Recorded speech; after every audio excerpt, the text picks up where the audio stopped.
My name is Leron Barton. I'm a writer, speaker, author from Kansas City, Missouri, living in San Francisco, California. I write primarily about race, mass incarceration, politics, business, tech, and the occasional dating article. I am very passionate about mass incarceration and about ending recidivism. For those who don't know what that is, that means stopping people who are released offending and going back in. I always felt that the system was a revolving door. And so what we want to do is that when people are released, we want to help them find resources, education, housing. And so my job is to just talk about that and give folks a voice. The media is very slanted towards one narrative, and often that narrative overshadows the narrative of people like myself. And so I'm just passionate about storytelling, about telling my story about the life of the African American male, as well as just helping other people see the benefits of that.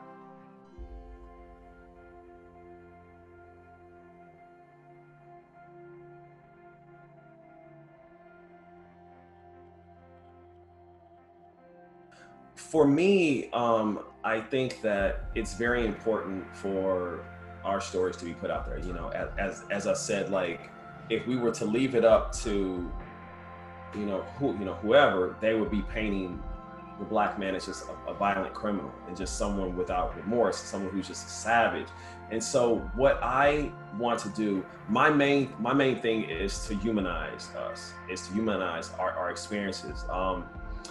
Growing up, I was around some really awesome, really great Black men. So it's like, for me, like all I seen was like, each one teach one, as the African proverb stated.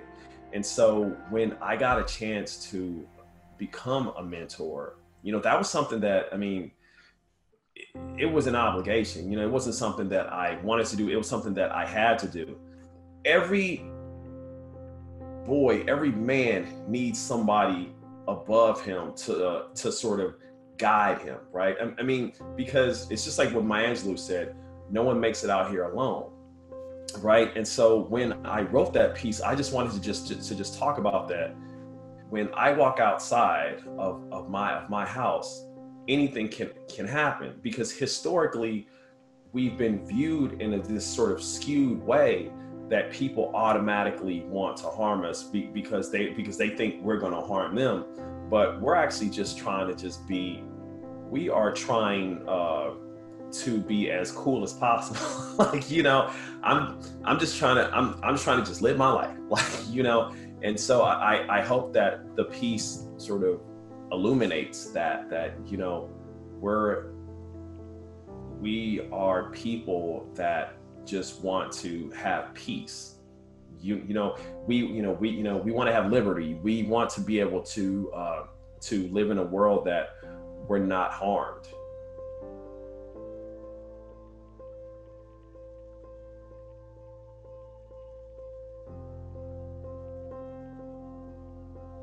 For me, I think that from a systemic point, reparations have to be paid, man. I feel like that, Black people, especially, American-born Black folks, ADOS, American descendants of slavery. I think that because we are descendants of slaves, there have been so many disadvantages thrown in our way, and we've never been made quote unquote whole. So until we are made whole, which means to have been paid, until we're able to do that, things such as the racial wealth gap will always exist. I read a statistic that showed that Black people today, it would take us over 220 years to gain the wealth of white people today. That's if white folks just stop moving, right? And that's not going to happen, right? So it's like we need that systemic change. From a narrative point of view, I think that again, like Black voices need to be amplified. I think that Black people need to tell their own stories. I think one of the problems that we've had in America, and in the way that history is written, is that history's not written by the folks who participated in it. Until the lion tells the tale, the hunt will always glorify the hunter. So what I take from that is that until we're able to tell our experience, it's always going to be one-sided. And another important thing is that when people tell stories, believe them. Like, we're not making this up. You know what I mean? Like, I can sit here and I can tell you like 40 different stories. And when I'm sharing my story with you, that means I'm sharing a part of my life with you, and when people decline to believe that, or, do or say things in that nature, well, that just kind of undermines process. So.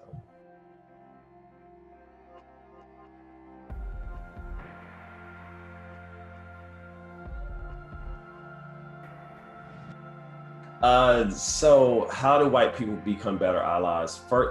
First off, I think we need to look at racism as it being very systemic and not personal. A lot of people look at racism as just, cops killing Black folks, KKK, Donald Trump, right? But racism there's no facet of life that it hasn't touched, from the military to education to employment, medical care, law enforcement, interpersonal relationships. Racism is there. And thirdly, we need to realize that as a white person, if you are not racist, you benefit from racism. A lot of people like to use white privilege.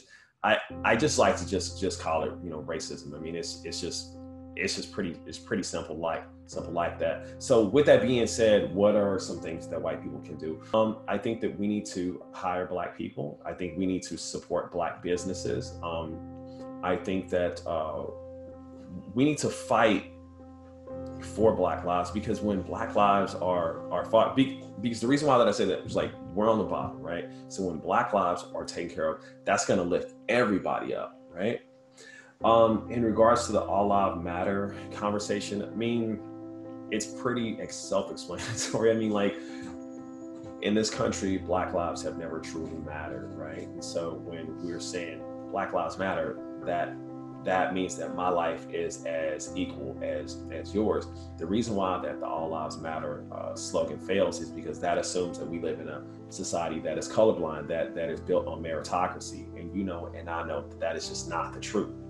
Like, we're not colorblind. So why actually try to pretend? Like, it's almost like we're trying to sweep it under the rug. So that goes back to the first thing that I said, is it realizing that racism is systemic. When we do that, I guarantee you we'll be sitting better. You know what I mean? It's like just that one thing. And finally, to add on to the allies comment, it starts at home, right? And so what I mean by that is, like, I'm a big fan of the call out.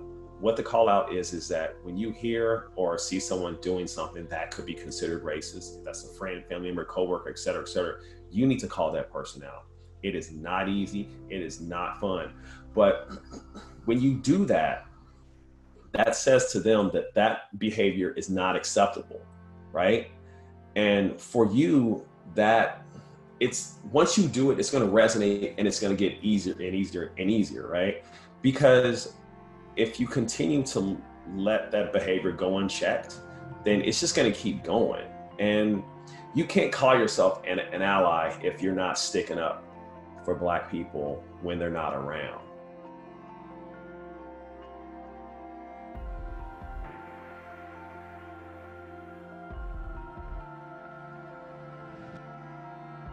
I'm really excited to be a part of the FitPros family.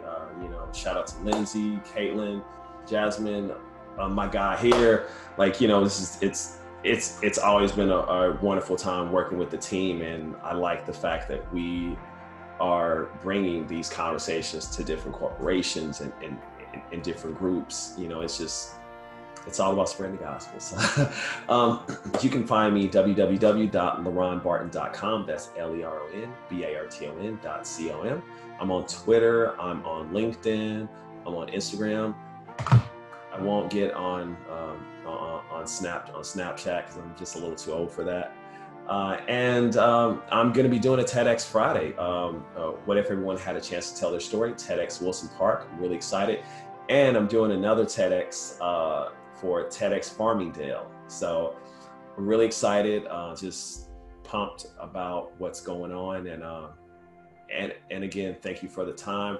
Follow FitPros, and we're gonna continue to do wonderful things.